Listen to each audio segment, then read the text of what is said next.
कहानी की शुरुआत होती है एक ग्रुप एक्सप्लोरर की टीम से जो साउथ अटलांटिक ओशन के बीच में होते हैं। उस शिप पर डेविड नाम का एक वेदर ऑफिसर था जो मौसम का हाल बताता है। वो लोग एक ऐसे आइलैंड की तरफ जा रहे थे जो समंदर के बीचों बीच मौजूद था। सरकार ने डेविड को वहां इसलिए भेजा था ताकि वो उस आइलैंड के बदलते मौसम का ऑब्जर्वेशन कर सके। डेविड को लगभग 1 साल तक वहां रुकना था मौसम का डेटा कलेक्ट करने के लिए। पूरा साल मौसम का डेटा कलेक्ट करने के बाद फिर उसे वापस लौट आना था। डेविड को साल भर का खाना और जरूरत का सारा सामान दे दिया गया था। कई दिन के सफर के बाद आखिरकार वो आइलैंड तक पहुंच गए। वो लोग बोट की मदद से उस आइलैंड पर उतरे। ये आइलैंड पूरी तरह से वीरान था, जहां एक परिंदा भी दिखाई नहीं दे रहा था। उस आइलैंड पर एक लाइट हाउस और एक छोटा सा घर था जहां डेविड को रहना था, क्योंकि इससे पहले भी एक रॉबर्ट नाम का वेदर ऑफिसर यहां रहता था, लेकिन अब उसकी ड्यूटी का वक्त खत्म हो चुका था। उसने 1 साल तक अकेले उस आइलैंड पर रहकर मौसम का डेटा कलेक्ट किया। अब उसकी जगह डेविड यहां पूरा साल मौसम का डेटा कलेक्ट करने के लिए रहेगा और वो पुराना ऑफिसर रॉबर्ट शिप के साथ वापस चला जाएगा। लेकिन जब पूरी टीम ने घर को विजिट किया तो वो हैरान रह गए, क्योंकि वहां किसी भी इंसान का नामो निशान नहीं था। कमरे के अंदर पुराने ऑफिसर का सारा सामान यहाँ वहां बिखरा पड़ा था। जिसके बाद कैप्टन और डेविड ने सोचा कि शायद लाइट हाउस में कोई हो सकता है। कैप्टन और डेविड बिना वक्त गंवाए लाइट हाउस की तरफ बढ़ते हैं और वो सब वहां एक अजीब नजारा देखते हैं। वो देखते हैं कि पूरा लाइट हाउस तेज और नुकीले लकड़ियों से घिरा हुआ था, जैसे किसी ने जानबूझकर उसे बंद कर दिया हो ताकि कोई भी अंदर न जा सके। जिसके बाद कैप्टन और डेविड ने लाइट हाउस का गेट कई बार नॉक किया, लेकिन अंदर से कोई रिस्पॉन्स नहीं मिला। आखिर में उन्होंने गेट को जोर से धक्का दिया और अंदर घुस गए। लाइट हाउस के अंदर उन्हें एक आदमी मिला जिसका नाम ग्रूनर था। जब उन्होंने ग्रूनर से पुराने वेदर ऑफिसर रॉबर्ट के बारे में पूछा तो उसने जवाब दिया कि वो तो मर गया है। वो समंदर की तरफ गया लेकिन दोबारा कभी लौटकर वापस नहीं आया। ग्रूनर की बातें सुनकर डेविड और कैप्टन दोनों चौंक गए। ये सब सुनने के बाद कैप्टन ने डेविड से कहा, अगर तुम अब भी चाहो तो हमारे साथ वापस चल सकते हो। लेकिन डेविड ने वापस जाने से इनकार कर दिया। डेविड ने सोचा अगर वो सरकार को उस आइलैंड का एक्यूरेट वेदर रिपोर्ट दे पाया तो उसे काफी मोटी रकम मिल सकती है। जिसके बाद कैप्टन ने उसे एक गन दी खुद की प्रोटेक्शन के लिए, और कैप्टन ने डेविड से कहा कि ये जगह मुझे सेफ नहीं दिखाई दे रही, अपना ख्याल रखना। इसके बाद उसे वहीं पर छोड़कर वो सब वापस चल दिए और अब ये दोबारा वापस 1 साल बाद आएंगे। कैप्टन के जाने के बाद डेविड ने घर को थोड़ा सेटल किया, रहने के काबिल बनाया। रात होने के बाद उसे ड्रॉर में एक डायरी मिली जो पुराने वेदर ऑफिसर रॉबर्ट की थी। उस डायरी में आइलैंड के बारे में बहुत कुछ लिखा था। डायरी में एक मिस्टीरियस क्रीचर के बारे में कुछ बातें लिखी गई थी, लेकिन सब कुछ साफ नहीं था, कुछ बातें अधूरी थी। डेविड हर लाइन को ध्यान से पढ़ता गया। उस डायरी में कुछ अजीब तरह के जानवरों के स्केचेस भी बने थे। डेविड को समझ नहीं आया उसने ऐसी पिक्चर्स क्यों बनाई थी। शायद वो अकेला था और टाइम पास के लिए ऐसा किया होगा। डायरी के एक पेज पर पुराने ऑफिसर के वाइफ की फोटो भी लगी थी। डेविड वह डायरी पढ़ते पढ़ते थक गया और धीरे धीरे उसकी आंख लग गई। अगली सुबह डेविड ने मौसम का डेटा कलेक्ट करना शुरू कर दिया, लेकिन समंदर के पास पहुंचते ही उसके कदम रुक गए। उसने देखा कि चट्टानों के बीच कुछ पत्थर अजीब तरीके से सजाए गए हैं और उनके बीच शेल्स रखे थे अजीब से पैटर्न में। डेविड ने सोचा शायद ये सब ग्रूनर ने किया है। वो ये सोचकर दोबारा अपने काम में लग गया। काम के दौरान जब उसने दूरबीन से लाइट हाउस की तरफ देखा तो उसे ग्रूनर के साथ एक और इंसान भी दिखाई दिया, लेकिन पलक झपकते ही वो गायब हो गया। डेविड ने दोबारा उसे देखने की कोशिश की, लेकिन फिर उसे लगा कि ये उसका वहम है। रात को डेविड अपने काम में बिजी था, तभी दरवाजे पर नॉक हुआ। उसे लगा कि शायद ये ग्रूनर है। डेविड ने उसका नाम पुकारा, लेकिन कोई जवाब नहीं मिला। हाथ में लैंप लेकर जैसे ही डेविड दरवाजे की तरफ बढ़ा तो उसके कानों में कुछ अजीब सी आवाजें गूंजने लगी जो किसी इंसान की बिल्कुल भी नहीं थी। और फिर उसने देखा गेट के नीचे से किसी अजीबोगरीब क्रीचर का हाथ अंदर आने की कोशिश कर रहा है। वो इंसान का हाथ बिल्कुल भी नहीं था। ये देखकर डेविड के पांव तले जमीन ही खिसक गई। वो तुरंत बेसमेंट की तरफ भागा और वहां जाकर छुप गया। कुछ ही देर में वो मिस्टीरियस क्रीचर घर के अंदर घुस चुकी थी। वो छुप छुप कर डेविड को ढूंढ रही थी और डेविड बेसमेंट के एक छोटे से दरार से उसे देखने लगा। डेविड की हलचल से उस क्रीचर ने डेविड को देख लिया। जिसके बाद वो क्रीचर डेविड को मारने के लिए तेजी से उसकी तरफ भागा और दरार से उसे पकड़ने की कोशिश करने लगा। तो डेविड ने खुद को बचाने के लिए फौरन चाकू उठाकर उसकी आंख में दे मारा। वो क्रीचर चीख के भाग गई, लेकिन वो कभी भी वापस आ सकती थी। और डेविड के दिमाग में ये बात कंफर्म हो गई कि जो डायरी में क्रीचर के बारे में बात लिखी थी वह सच है। डर के मारे वो पूरी रात सो न सका। अगली सुबह जब डेविड घर से बाहर गया तो उसने रेत पर कुछ पैरों के निशान देखे जो किसी इंसान के बिल्कुल भी नहीं थे। वो निशान सीधे समंदर की तरफ जाकर खत्म हो गए थे। अब डेविड को सब समझ आ गया था कि क्यों ग्रूनर ने लाइट हाउस के चारों ओर नुकीली लकड़ियां लगाई हैं। अब डेविड जान गया कि अगर मैं इस घर में रहूंगा तो वो क्रीचर मुझे कभी भी मार सकते हैं। डर के मारे डेविड लाइट हाउस की तरफ दौड़ता है और ग्रूनर को चिल्लाकर कहता है, गेट खोलो, मुझे अंदर आना है। लेकिन ग्रूनर उसे अंदर नहीं आने देता और कहता है, तुझे शिप के साथ लौट जाना चाहिए था। डेविड निराश होकर वापस लौटता है क्योंकि ग्रूनर उसे लाइट हाउस के करीब भी नहीं देखना चाहता था। वो उसके ऊपर पानी गिराकर उसे दूर जाने को कहता है। अब उसे खुद ही कुछ करना होगा। उसने घर की हर एक विंडो को लकड़ी से बंद कर दिया, चारों तरफ नुकीली लकड़ियों से घेरा बनाया और गेट के बाहर पुराने कागज और किताबें रखी। फिर उन पर तेल छिड़क दिया ताकि अगर वो क्रीचर वापस आए तो उसे आग से डराकर भगाया जा सके। लेकिन एक बात थी जो डेविड अब तक नहीं जानता था और ये बात उसे आज रात पता चलने वाली थी। खुशकिस्मती से उसे घर के अंदर एक पुराना बॉक्स मिला। उस बॉक्स में एक गन थी और बहुत सारी बुलेट्स। ये देखकर उसे जिंदा रहने की थोड़ी सी उम्मीद मिली। जैसे जैसे सूरज ढलने लगा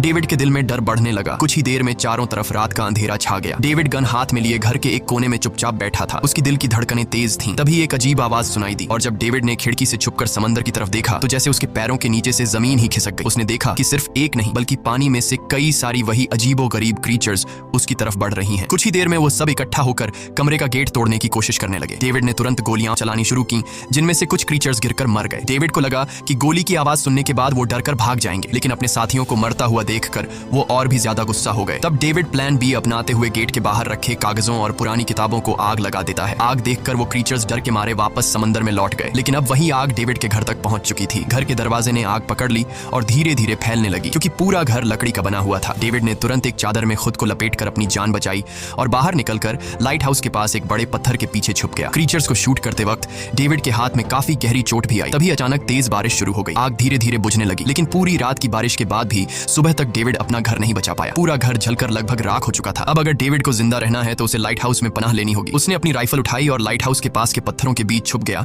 और इंतजार करने लगा कि कब ग्रूनर पानी भरने आएगा। जब ग्रूनर पानी भरने के लिए लाइट हाउस से बाहर निकला तो डेविड उसके पीछे पीछे चल दिया, लेकिन तभी अचानक एक अजीब सा क्रीचर जो ग्रूनर के पास ही था उसने डेविड पर हमला कर दिया। लेकिन किसी तरह करके डेविड ने उसे काबू कर लिया। वो क्रीचर ग्रूनर का रक्षक था। जब वह उसे शूट करने वाला था तो ग्रूनर ने तुरंत डेविड को रोका और कहा, रुक जाओ, ये मेरा पालतू है। डेविड ने गोली नहीं चलाई और मौके का फायदा उठाते हुए उसने ग्रूनर के साथ एक शर्त रखी, अगर इस क्रीचर को जिंदा रखना है तो मुझे लाइट हाउस में रहने दिया जाए, नहीं तो मैं इसे मार दूंगा। जिसके बाद ग्रूनर ने हाँ कर दी, क्योंकि डेविड के पास ढेर सारा खाना और गन पाउडर था। शाम होने से पहले दोनों बचा हुआ खाना लेकर लाइट हाउस लौट आए और वो दोनों आराम से सो गए। अगली सुबह वो क्रीचर चुपचाप डेविड का हाथ चाट रहा था। जब डेविड नींद से जागा तो उसने देखा कि इस क्रीचर के चाटने की वजह से उसका हाथ पूरी तरह से ठीक हो चुका है। ये सब देखकर डेविड हैरान हुआ। डेविड अब क्रोनर से इस क्रीचर के बारे में और जानना चाहता था और फिर ये सब दुनिया के सामने लाना चाहता था, क्योंकि ये किसी जादू से कम नहीं था। डेविड ने सोचा, अगर इस क्रीचर का राज दुनिया के सामने हम लाते हैं तो डेविड और क्रोनर दोनों बहुत सारा पैसा और नाम कमा लेंगे। लेकिन क्रोनर को ये सब नहीं चाहिए था। वो इस आइलैंड से कहीं नहीं जाना चाहता था। क्रोनर का अब इस दुनिया में कोई नहीं बचा था। उसके लिए ये आइलैंड परफेक्ट था, जहां वो अपने आप को एक किंग समझता था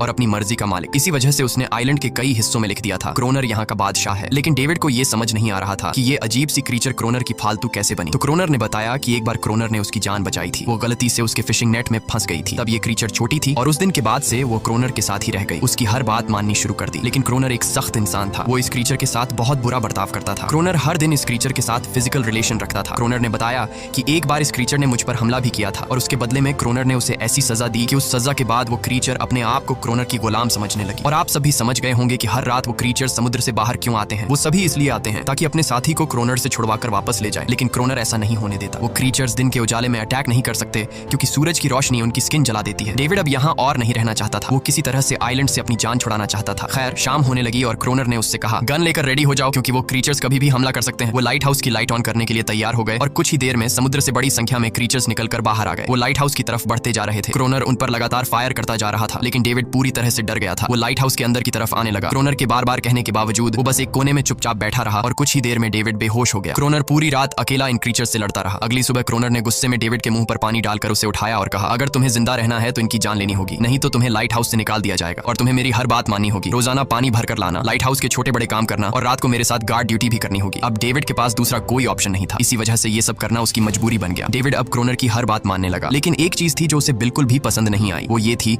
कि हर रोज उस फीमेल क्रीचर को अलग अलग तरीकों से फिजिकली टॉर्चर करना। रात होती है, दोनों फिर से गार्ड ड्यूटी के लिए तैयार हो जाते हैं और एक बार फिर वो क्रीचर समुद्र से निकलकर बाहर आते हैं। लेकिन आज डेविड को डर नहीं लग रहा था। उसने क्रीचर पर फायरिंग शुरू की, मगर आज क्रोनर कुछ भी नहीं कर रहा था। वो डेविड को बाहर छोड़कर लाइट हाउस का गेट बंद कर देता है और खुद चुपचाप अंदर बैठ जाता है, ताकि डेविड खुद सीख सके कि इन क्रीचर्स से कैसे लड़ा जाता है। इसी तरह डेविड को लड़ते लड़ते वो रात कट जाती है और सुबह हो जाती है। सुबह क्रोनर ने देखा कि डेविड लाइट हाउस के गेट के बाहर खून में लथपथ बैठा था। अब उसने सीख लिया था कि इन क्रीचर्स से कैसे लड़ना है। इसी तरह समय गुजरता गया। रातों को इन क्रीचर्स से लड़ते हुए और दिन भर क्रोनर के लाइट हाउस के काम संभालते हुए। ये आइलैंड अब उसके लिए एक बंद घर जैसा हो गया था। वो हर वक्त सोचता रहता था कि कब ये जगह छोड़कर आजादी की सांस लेगा। समय के साथ साथ डेविड का उस फीमेल क्रीचर के साथ एक अजीब सी दोस्ती बन गई थी। डेविड को उसके लिए अब बुरा लगने लगा था। अब उसे समझ आया कि अपने लोगों को छोड़कर अकेला रहना कितना मुश्किल होता है। शायद वो क्रीचर भी कुछ ऐसा ही महसूस करती थी। डेविड ने उस क्रीचर को एक नाम भी दिया, अनारियस। इसी तरह से दिन गुजरते गए और फिर एक दिन उन्होंने देखा कि इन क्रीचर्स के अटैक्स धीरे धीरे कम हो रहे हैं। डेविड सोचता है शायद सर्दियों में वो कहीं और चले जाते हैं, या फिर शायद उन्हें समझ आ गया था कि इन दोनों से लड़कर कुछ हासिल नहीं होगा, लेकिन क्रोनर ने उससे कहा कि ऐसा बिल्कुल नहीं है, वो फिर से अटैक करेंगे, अब वो अपनी संख्या बढ़ा रहे हैं। कुछ और दिन ऐसे ही गुजर गए। एक रात डिनर के बाद क्रोनर और डेविड ने टाइम पास के लिए चेस खेलना शुरू किया, लेकिन यहीं पर क्रोनर से एक बड़ी गलती हो गई। वो दोनों खेल में इतने उलझ गए कि लाइट हाउस की लाइट्स ऑन करना ही भूल गए। अंधेरे का फायदा उठाकर क्रीचर्स ने उन पर अटैक कर दिया। डेविड ने देखा कि क्रीचर्स की संख्या इतनी ज्यादा थी